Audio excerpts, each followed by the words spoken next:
My name is Eric Lamb. I'm an associate pastor here at Calvary of Albuquerque, and I have begun to launch a pro-life movement and support a ministry here at Calvary in Albuquerque. And we have an objective and a goal here to see the laws of New Mexico change, but also to raise the awareness and the abortion issue in the church body, and to ignite an effort and a passion to support pro-life issues. What moved my heart was to hear that New Mexico is the abortion capital of the world, and that's really grieved my heart that we have such a reputation, but also to look at the fact that our conscience here in this state has been numbed and severed toward life, that a baby is a human being, a life that needs to be protected, and according to our Declaration of Independence, deserves all the human rights and protections under the law that all of us enjoy. The human life, we are about saving lives with the salvation message, the gospel of Jesus Christ. It's all about saving lives and the life from the womb to anybody, all ages and stages in between. We're about saving life, and the salvation that we're trying to accomplish in the church is eternal salvation. It's to be saved from our sins. And so we understand biblically that life begins in the womb. Children are a gift and an inheritance from the Lord. And so our work begins even at the time of conception. And our ministry work starts there on through the rest of life. We minister to these lives and care for them and love them and put the same value upon them that Christ himself has. I've been feeling all this, and maybe she needs to hear from you how you're feeling, and maybe she can help you and you guys. Like I said, this is all about relational things. You may be saying to me, look, I don't want your information, but this information may be the very stuff that she needs you to pass on to her. And she doesn't need me to pass it on. If I can pass. Bud and Tara have been my inspiration for this ministry, and they have been all over this country. They have dedicated their lives to stand at the forefront of this issue, not just being a part of an organization or group, but standing out in a public arena, in the public, vulnerable and exposed there to stand for life and protest in front of these abortion clinics. And when I go out and I see Bud alone standing there and boldly and lovingly, compassionately communicating to all who would confront him, and to those even within the organization, our views as Christians on abortion, I was so moved and encouraged and motivated by that to come alongside him and to encourage him and to bring the resources of the church more in line with what he was doing, and then the boldness of how he was doing that. And to raise, again, the awareness in the body of Christ that because of who we are, we have a greater responsibility to do more of what he's doing. My name is Tara Shaver. My husband and I are local missionaries in Albuquerque, New Mexico. Albuquerque as a whole is our mission field, but we also more specifically reach out to women seeking abortions at the local abortion clinics. There are 3 clinics in Albuquerque. One of them does abortions through all 9 months of pregnancy. It's called Southwestern Women's Options. The other abortion clinic is run by the University of New Mexico. They do abortions up to 22 weeks gestation, and they also train medical students to do abortions. The other abortion clinic is Planned Parenthood, and they do abortions up to 19 weeks gestation.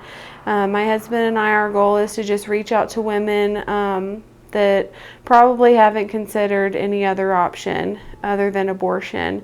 We want to give them hope and help in their most desperate time of need, and just really love them and shine the light of Christ into their lives.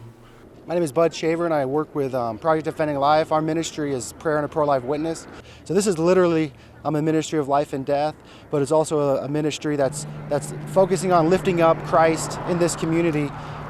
With our signs and with our presence, some people may ask, well, would Christ ever hold a sign? And the message of Christ is he really was the sign. He was the sign that was lifted up, and through him he draws all men to himself. And so that's what we're trying to do as well, draw people out of darkness and into light, out of the horror of abortion, but also into the mercy and into the love of the arms of the Christian community here. We're just here to just let the community know that that abortion isn't okay, that it's never right to kill a baby. And so through being out here, we're hoping through our presence and through prayer that this clinic will get shut down. Having my kids out here, just helping them to see that and to say that they can have a voice, even though I have a 2, 4, and 6-year-old, even though they're small, they can still have a presence, and maybe a lady driving by will see that child and think, maybe, that could be my child. There's no age limit to standing up for what you believe in, and there's no age limit to faith. It's important at any age to get involved and to come and stand up for what you believe is right. Our presence is powerful. I think that it's making a difference. I think it's ruffling feathers within the clinic to know that there are people who are opposed to it, that think it's wrong. And I think it is important to make to have a voice and to be the voice for the unborn. The Calvary has arrived, because it seems like Tara and I, have kind of been holding back we've been behind enemy lines trying to stay the catastrophe that abortion represents to our country. The innocent bloodshed was basically the downfall for the nation of Israel, and we hope that it's not the case with America. We know that through the blood of Christ, there's the ability for Christ to bring restoration here for this community, and that's what our cry is. But it ultimately lies in the hands of the church, and so it's just encouraging to Tara and myself to see and basically joke around and say that Calvary has arrived, and quite literally Calvary has arrived. And this is representing 2 Moms Ministry here from Calvary Albuquerque. My name is Sharita Lamb, and I'm here to help the unborn.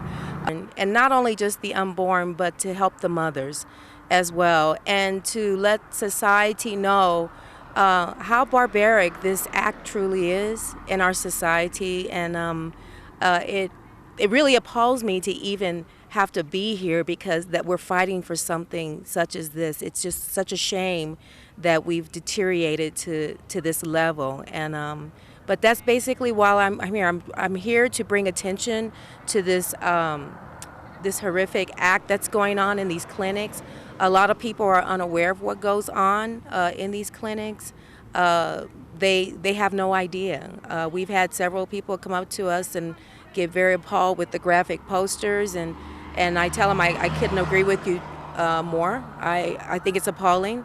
It makes me angry. But we're doing this peacefully and as lovingly as we possibly can, even though the same mercy is not being shown on these unborn children. What would you say to the Holocaust? When Hitler was, when these horrible crimes were being committed in Germany, people would have never known if they had not seen graphic pictures of what was happening. Even the people who voted this man into office didn't even realize what he was doing. And I think that's what we're trying to let people see, what exactly is going on in these clinics. And it really is it is a Holocaust. It's bigger than the Holocaust that Hitler could ever have. I mean, we have killed more babies than Hitler killed Jews. And so that's what I would say to them. It's to open up their eyes.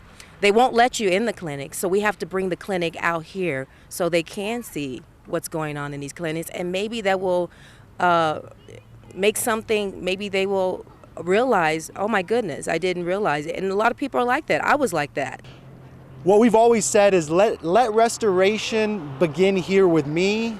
Let it begin here with the Christian community that I represent. Let it begin here with our community. Let it begin here with our state, New Mexico, and allow the transformation and the leadership that's represented by Pastor Eric Lamb.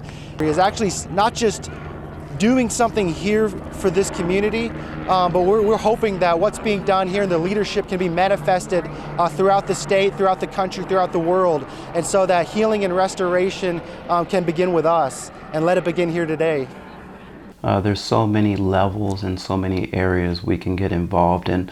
I truly believe, again, with 70-some% of our country being Christian and professing Judeo-Christian values and all, if we would come together, if we would work together, if we would unite our efforts, we can really turn and change the laws concerning abortion, and we can really stand for life. And what we're trying to do also is, with all these other organizations, have all these resources available and be able to direct and encourage a prospective mother, a pregnant woman, to use those resources. If they don't want the child, they don't want the responsibility, these other organizations and groups are there to bring about adoption, to support the mother through the whole process, and to encourage. And even if someone has had an abortion and they're hurting and grieving over that, the idea is this is a simple, easy procedure.